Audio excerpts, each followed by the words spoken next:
in the year 1930 to 32. ٹھیک ہے، آج ہم اس ویڈیو میں راؤنڈ ٹیبل کانفرنسز کے بارے میں ڈسکس کریں گے جو کہ بہت امپورٹنٹ ٹاپک ہیں.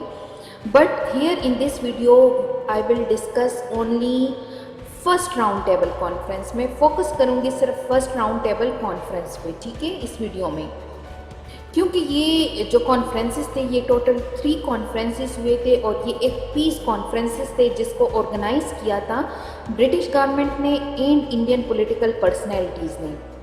اب کس کے لیے کیا تھا؟ وہ اس کا مقصد تھا to discuss constitutional reforms in India. Clear?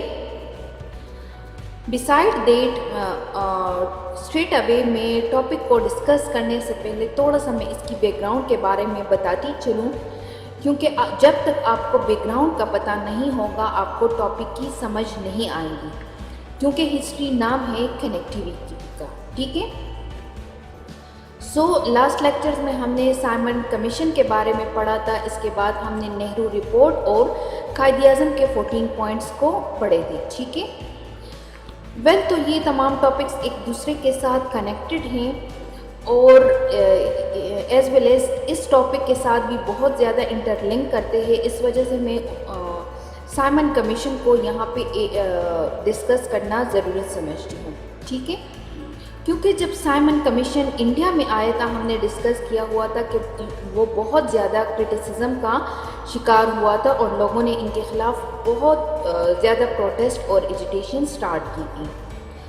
So accordingly کیا ہوتا ہے کہ اس پروٹیسٹ کے باوجود سائمن کمیشن اپنا کام سٹارٹ کر لیتا ہے اور رپورٹ کو پبلش کر لیتا ہے فائنلی مارچ 1930 میں، جو کہ بہت زیادہ جب یہ رپورٹ پبلش ہو جاتی ہے تو ایز یوزول پولیٹیکل پارٹیز ان کے خلاف کرٹیسزم سٹارٹ کر لیتے ہیں.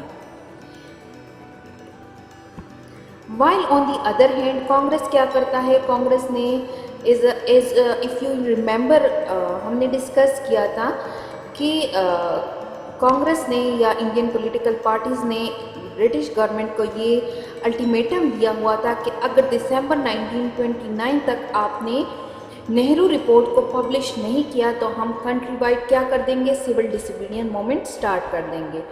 سو اکارڈنگلی اسی بیس پر کانگریس جو ہے وہ سول ڈس اوبیڈین موومنٹ سٹارٹ کر لیتا ہے under the leadership of Gandhi. تو ہوتا کیا ہے کہ چونکہ اس ایکٹ کو یا اس موومنٹ کو برٹش گورنمنٹ اللیگل قرار دیتے ہیں، جس کے بیس پر کیا ہوتا ہے گاندھی اور نہرو کو اریسٹ کر دیا جاتا ہے.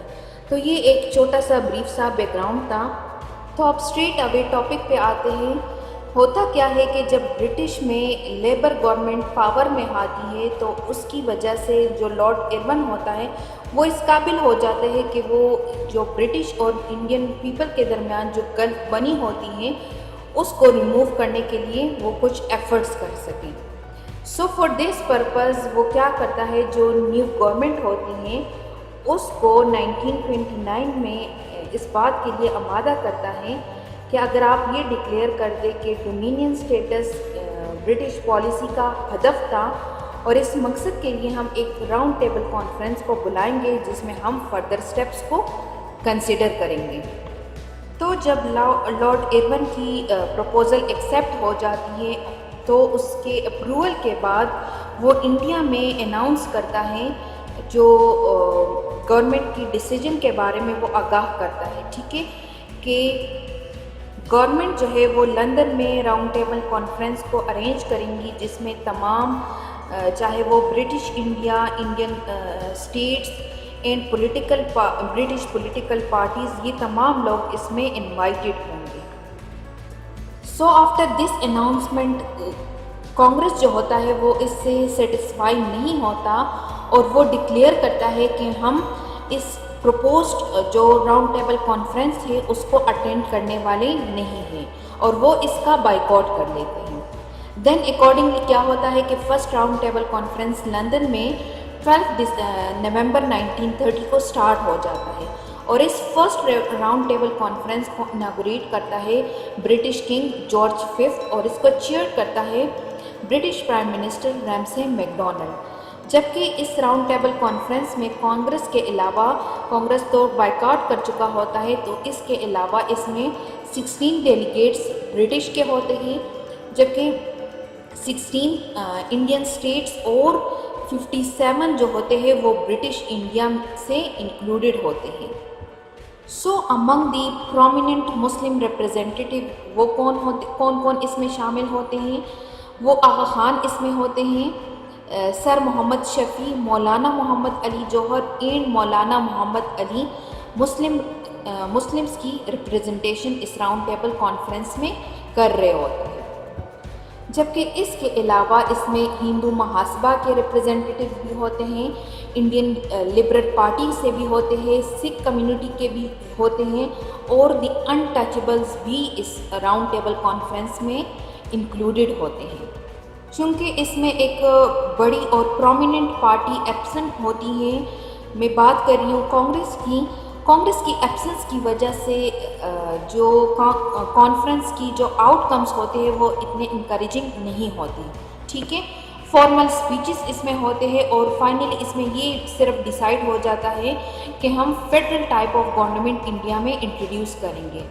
So after the preliminary discussions and presentations of various point of views 8 sub committees set up ہوتی ہیں، کس لیے؟ to draw out a federal structure, provincial constitution, franchise, Sindh, the NWFP, defense services and minorities، اس کے حوالے سے ایک 8 committees set up ہوتی ہیں، ٹھیک ہے۔ But in spite of this کے فیڈرل ٹائپ آف گورنمنٹ اس میں ڈیسائیڈ ہو جاتا ہے، باوجود اس کے اس میں 2 امپورٹنٹ ایشوز پھر بھی آ رہے ہوتے ہیں۔ کون سے ایشوز ہوتے ہیں؟ فرسٹ جو ہوتا ہے وہ ریلیٹڈ ہوتا ہے principle and conditions on which the All India federation would be based, ٹھیک ہے۔